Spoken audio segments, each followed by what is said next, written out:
The instrument that I'm holding is a board zither, and as you can see, it's a length of wood with a metal string running down the middle from end to end, and at one end there's a wooden tuning peg, and underneath directly there's a metal can.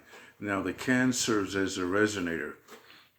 The early forms of this instrument were typically made on the side of a wooden house, with the wooden house being a resonator. So the instrument would be a bit of wire, which was actually the wire from the old-time straw brooms that had the wire that wrapped around them.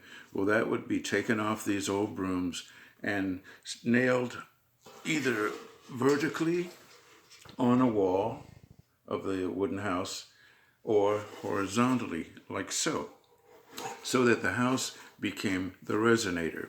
Now, in terms of the name Diddley bow, it the exact origin of that name, that term, is unknown, but it is known that the old-time blues musicians used the instrument before they could afford to buy, say, a guitar.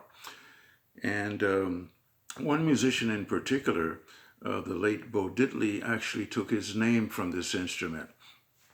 Okay, in terms of playing, as I said, we have a resonator here, which is a tin can, which amplifies the sound quite a bit. And the instrument can be plucked,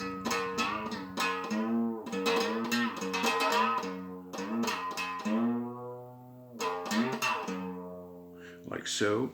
And you can use, as you probably saw, I was using one finger to press one end, and I was using the other finger to pluck. You can also use a bit of wood, or it could be metal actually.